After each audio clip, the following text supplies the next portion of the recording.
Hi, it's Ava. How are you? It's been a long time since we've had a dialogue. I want to talk to you tonight about, making sure your dreams are big enough that they scare you. I really think that it's been a while. It's overdue. I've been really busy, as you probably can see all over social media. And I think I look a little bit tired even because I've had a really hectic couple of weeks. Now, thinking big until your dreams scare you is something that I have had to learn to do myself, and I thought it would be really nice to share that with you. When I was growing up in Jamaica as a little girl, I never had a lot of dreams, purely because I think, as I now see and I know notice in the UK, that a lot of kids or a lot of people around, young people, have a lot of reasons, a lot of role models, a lot of things around them to help them and aid them in thinking big. I never had that. And sometimes I actually wish I had things around me that gave me that push to think big, because I think if I had some of those things, I would have probably been that barrister I really and truly wanted to be. And then in hindsight, I suppose, and in another flip side to the coin, I sometimes say, well, perhaps it's okay that I didn't have them, because not having those role models and logistical things in place have helped me, have pushed me, have motivated me, have transformed me into thinking the way I do. Now, even in my 20s, I must say that my thought process and my thinking wasn't as big as it is now, because I tell you, my aspirations are so big right now, they actually make me scared and they frighten me. And I want to say this to you, that if your dreams don't frighten you, they're not big enough. I repeat that.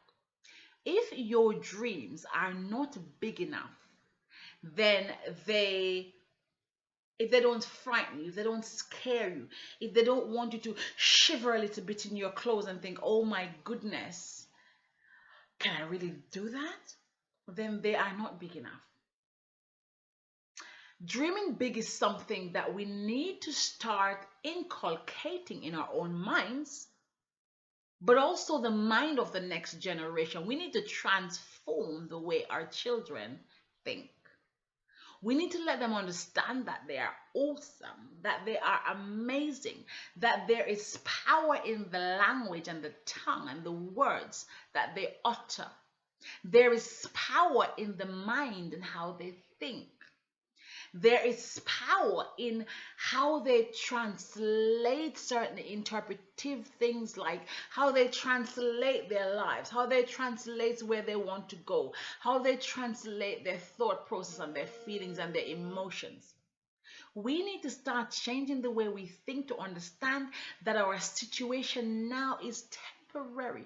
So, we might be going through hardship, we might be going through a hard time, we might be going through rough times. We all go through rough times. I can tell you of times when I have had no meat in my house to eat. Yes, no meat. I can tell you of times when I've had no money to buy my bus pass. There have been times when I've had no petrol in the car. But rather than sitting down and moping, I sit down and try to think of a way out. I start thinking sometimes about the time when I'm going to have so much money that I don't even go to the petrol station to put petrol in my car, but somebody is going to be doing it for me. That's the kind of thought process. So, of course, we're going to have difficult and hard times, and that's normal for all of us. But it's the fact that we need to get our minds to the point where we understand that that temporary setback, that hardship now, is temporary. I want you to say the word temporary and keep repeating the word, it is temporary. Yes, it's temporary. And every time you think that the bills are not paid, you tell yourself it's temporary. And every time you think that the mortgage is not paid, you tell yourself it is temporary. And if you tell yourself that it's temporary, it becomes temporary. It even becomes more temporary than it intended to be. Exactly. Because you're speaking it into life. I'm not sitting here, everybody, telling you anything that I have not experienced for myself. Everything I share with you is authentic. Everything I tell you is authentic. I have seen this poor girl that went to school barefooted, that went to school not as often as I ought to have gone. I have seen this girl who's gone through not having petrol in the car, who couldn't pay the mortgage. This girl who left high school without maths or English. This girl who still, in some respect doesn't know who my real dad is. This girl who sold mangoes on the train.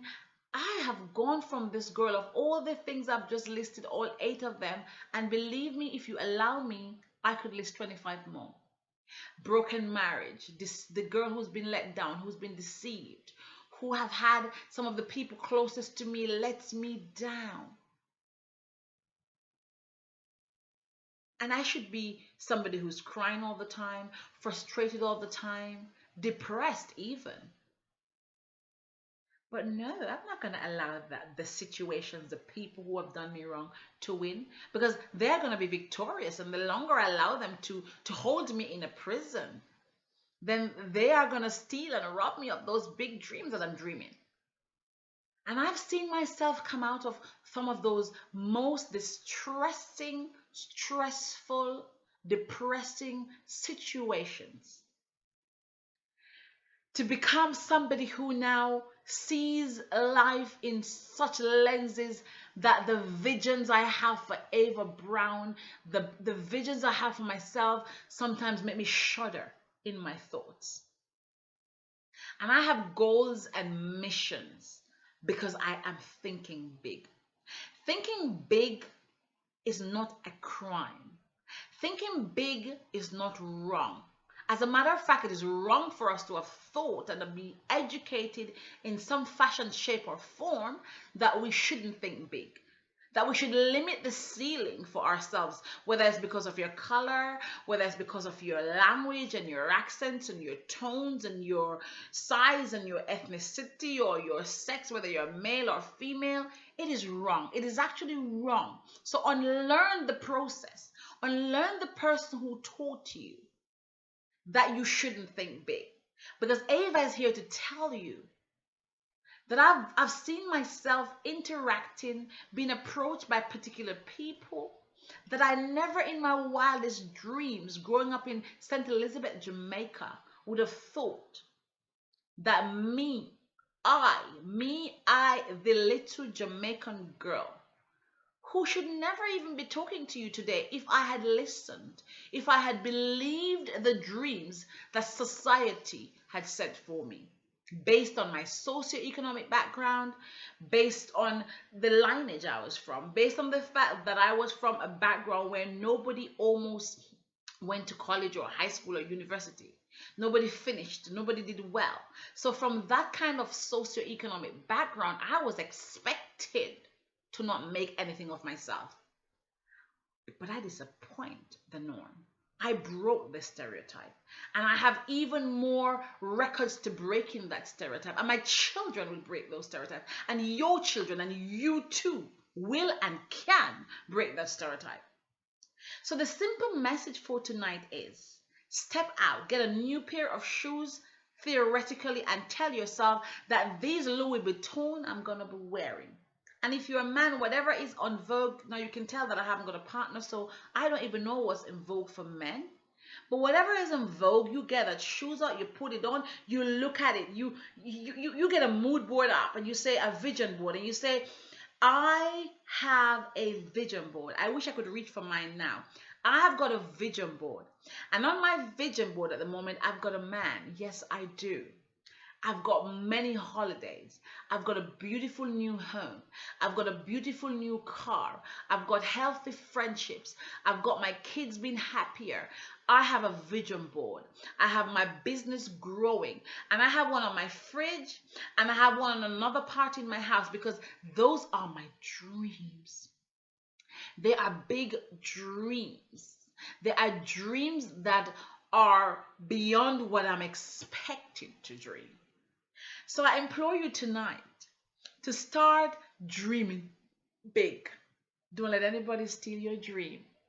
As Martin Luther said, I had a dream And we have seen Martin Luther's dream, become more and more for reality. Of course, we're not quite there yet, but if he hadn't had that dream and started doing something about that dream, would we be where we are today? When Mother Teresa had that dream of being a humanitarian, or Nelson Mandela had that dream of standing up to apartheid, or when Barack Obama had that dream that he wanted to become president of the United States of America, it was only a dream. Today I say to you, get out that dream, that mustard seed little dream, and take it and plant it in some soil. And guess what? It will germinate, because you're going to start watering it with your mind. You're going to start cherishing it with your thoughts and your heart.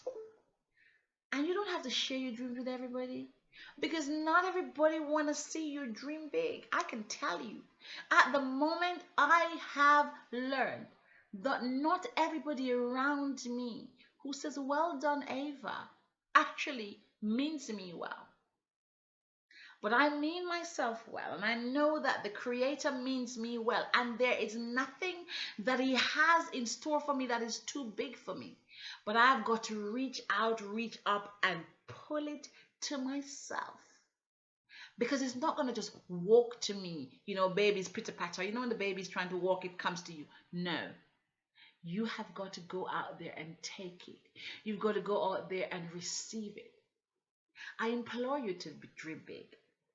Go out there and make sure your mustard seed of a dream, significant it is, starts germinating into big dreams, so big that they cannot hold in the palm of your hands. And the thought of those dreams make you shudder. I want to implore you to, I offer one-on-one free sessions to talk about your dreams, to talk about aspirations. I also offer, writing coaching. I've got a young lady that is only 15 years old tomorrow, Nora, and she's launching her book. I'm having a new writing program, but I coach people about their lives and how nothing should hold you back. Nothing should stand in your way, and nothing should prevent you from aspiring, achieving, and receiving your dreams. If you want to hear more from me, I can be reached at www.avabrown.org. I'm always on Facebook, I'm on Google Hangout, Google Plus. I'm on LinkedIn. I'm on Twitter at Ava Brown 24. I'm now on Instagram, and I'm loving it at Ava Brown 24. But you can also drop me an email. I like personal conversations and private conversations too. Not all of us are into social media, and we want to have private conversations.